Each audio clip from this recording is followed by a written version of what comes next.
Hello les beautés, alors aujourd'hui j'ai envie de vous partager quelque chose d'un petit peu inhabituel pour ceux, enfin non, pour celles qui me suivent.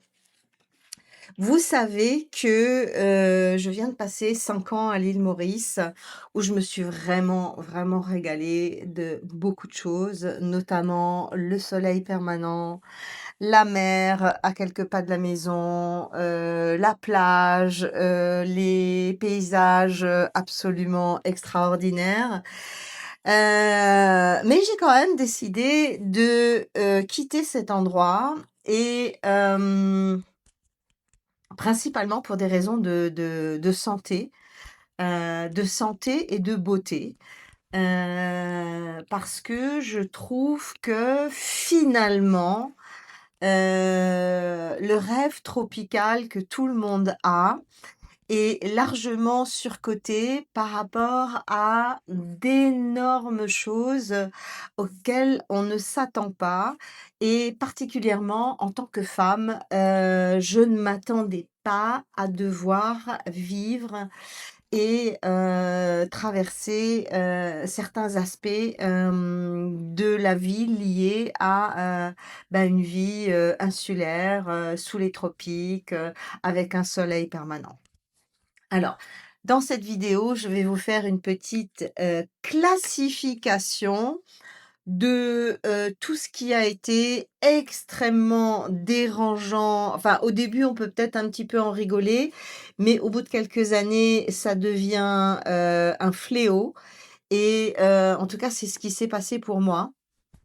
Donc je me lance. Je sais qu'il y a plein de gens qui ne vont pas comprendre pourquoi j'ose démystifier, le rêve, d'aller vivre, au soleil sur une île. Je veux pas du tout le démystifier. Je dis simplement que, si j'avais su certaines choses, peut-être que j'aurais abordé les choses différemment, que j'aurais eu d'autres attentes, que je me serais organisée différemment. Enfin bref. La première chose, et non des moindres, qui a été terrible à vivre, c'est la modification de mon type de peau. J'ai une peau mixte, avec un gradient assez large et toute ma vie, j'ai souffert de la peau mixte jusqu'à la fin de la quarantaine où, en périménopause, les choses ont commencé vraiment à s'améliorer et j'ai fini par avoir, une peau remarquable, d'une très belle qualité, d'une très belle couleur, avec quasiment plus aucun point noir parce que je lui apportais, des soins et un soin de peau qui avait fini par me donner une peau absolument remarquable. D'ailleurs, quand je suis arrivée à Maurice, la plupart des femmes regardaient ma peau en disant: «Oh, waouh, ta peau!» et c'est ensuite que j'ai compris. Au bout bon, ça a quand même pris, du temps, ça se fait pas en 2 secondes, mais au bout de 6 mois, j'ai commencé à avoir une peau absolument dégoûtante. Des pores dilatés, visibles à 2 mètres. J'ai recommencé à avoir des points noirs, j'ai recommencé à avoir des comédons. J'ai dû recommencer à faire des routines, de nettoyage, comme si j'avais 30 ans. Ça a été une catastrophe pour ma peau et jusqu'au dernier jour, ça a été une catastrophe pour ma peau. Plus jamais je n'ai eu une peau nette, plus jamais je n'ai eu une peau propre.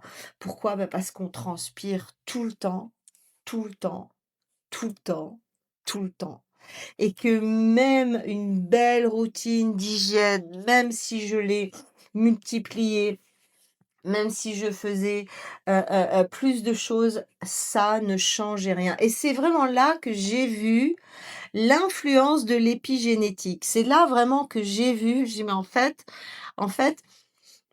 OK, on a la génétique qui est quand même une carte de départ absolument phénoménale et qu'on ne peut pas sous-estimer, que l'on ne peut pas ne pas prendre en compte dans l'équation du vieillissement». Mais c'est vraiment là que j'ai mesuré le poids de l'épigénétique, c'est-à-dire de tout l'environnement qui va influencer la génétique. Et voilà, donc je me suis retrouvée et là, ça fait 4 mois que j'ai déménagé en Italie et je commence à peine au bout de 4 mois et des soins et des routines et des produits et une attention particulière et les compléments aussi qu'il faut en interne, au bout de 4 mois, je commence à peine à avoir de nouveau, une peau qui ne me fait plus honte. Et ça, je vous garantis que voilà. Les seuls qui s'en sortent, dans les pays chauds, c'est les femmes peau sèche.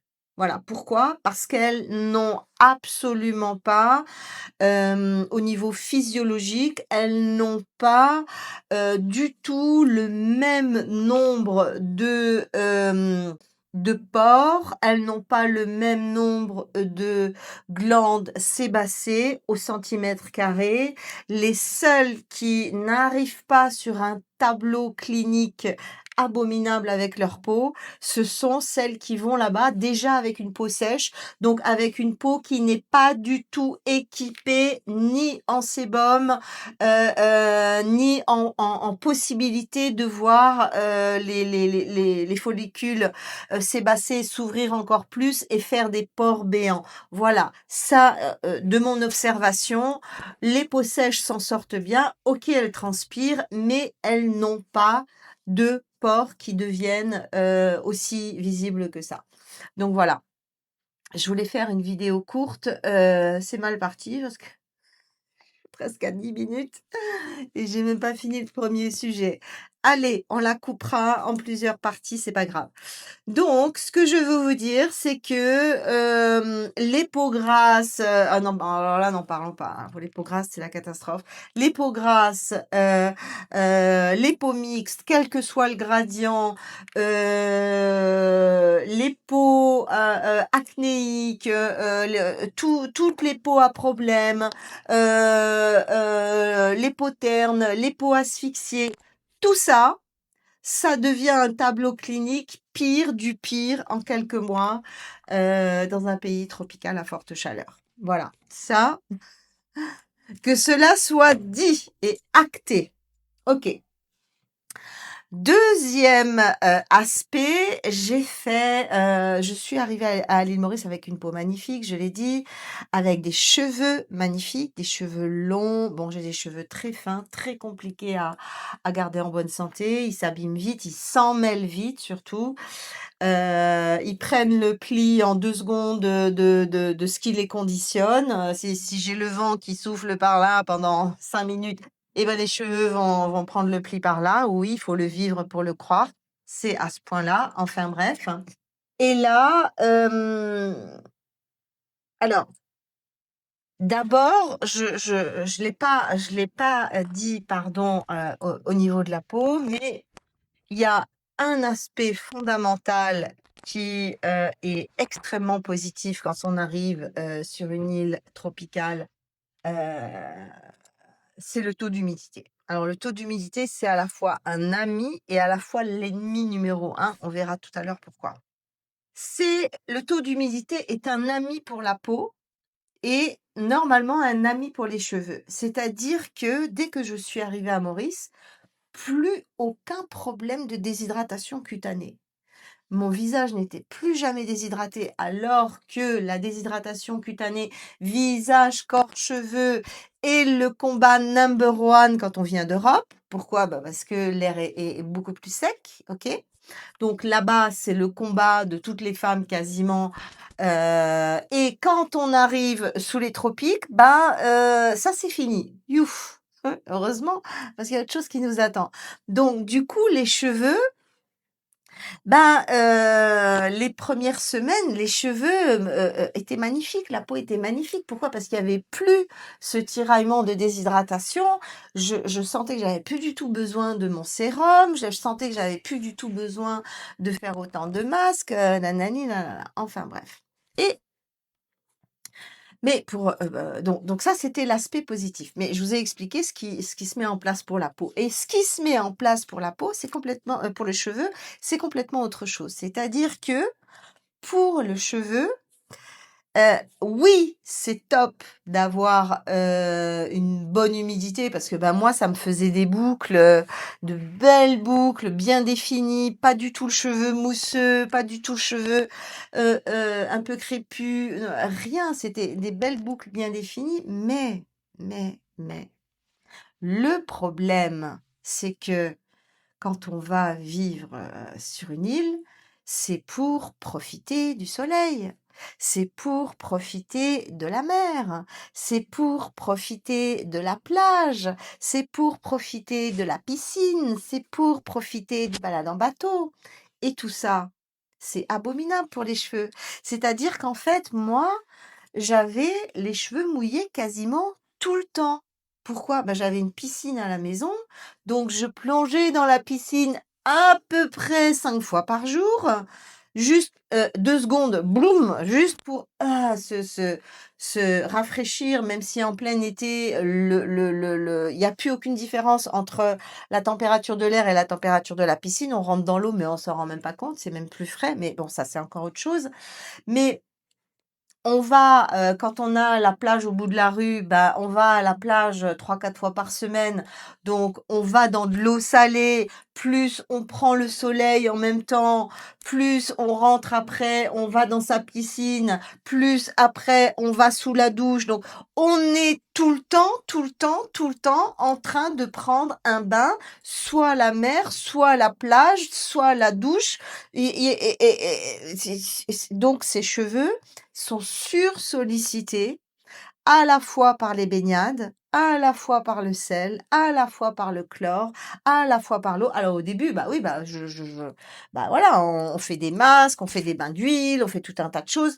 Mais au bout d'un moment, on se rend compte qu'avec la chaleur, les masques et le bain d'huile, bah, on n'arrive plus à les faire autant et si bien et si longtemps qu'en Europe. Pourquoi? Bah, parce qu'on a tellement chaud qu'il est hors de question de se coucher avec les cheveux tout huileux la nuit et d'aller en plus mettre de l'huile partout. On est tellement en recherche du moindre, filet de fraîcheur que avoir un truc sur les cheveux, même si en Europe, on s'en rend même pas compte, quand il fait très chaud, quand il fait très humide et quand on transpire, je vous garantis qu'on ne supporte pas des masques sur la tête.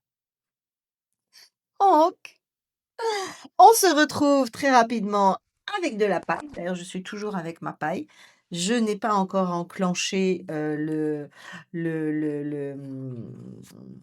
projet cheveux, parce que je vais aller les couper, je vais aller faire tout un tas de choses, la couleur, le machin et seulement après je vais ressortir mes plantes ayurvédiques et tout mon bazar. Là, pour l'instant, tant que je suis pas passée chez le coiffeur, il faut trouver un bon coiffeur dans le nouvel endroit où on habite. Donc c'est pas si simple que ça, mais c'est faisable et c'est au programme dans les prochains mois. Donc, heu, les cheveux, surtout s'ils sont alors s'ils sont courts, non, hein, s'ils sont courts, vous oubliez tout ce que je viens de vous dire. Ils seront tout le temps mouillés, ils seront tout le temps, machin, mais voilà, non. Alors les cheveux, non seulement ils s'abîment, mais en plus, c'est fini les brushings. C'est fini les coiffures. C'est oui, alors oui, tu vas faire un brushing, mais pour une soirée peut-être, mais tu vas tellement transpirer comme un bœuf que de toute façon ton brushing, il va pas tenir. Moi, j'adorais me faire des tresses, des machins, des petites coiffures, tchitchitchara. Non, non, non, non, non, là, la coiffure qui te va le mieux et que tu bénis le ciel de pouvoir faire. Voilà, c'est ça. C'est le chignon. Pourquoi?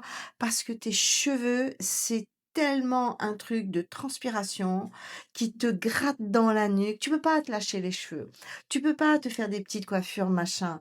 Parce que là, c'est face à une telle chaleur, face à une telle transpiration, il y a juste la praticité qui amène de la simplicité et de la fraîcheur qui va vraiment, vraiment, vraiment être, le plus intéressant à faire. Voilà.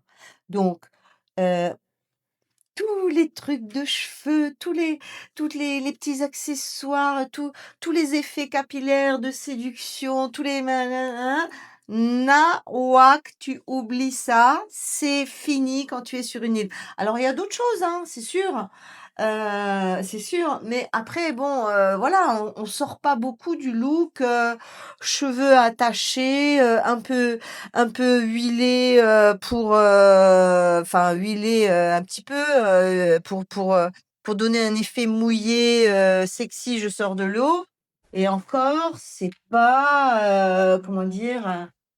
On peut plus faire ça à n'importe quel âge, quoi. Je veux dire, il y a un temps pour tout dans la vie, mes chers amis. Hem, donc voilà.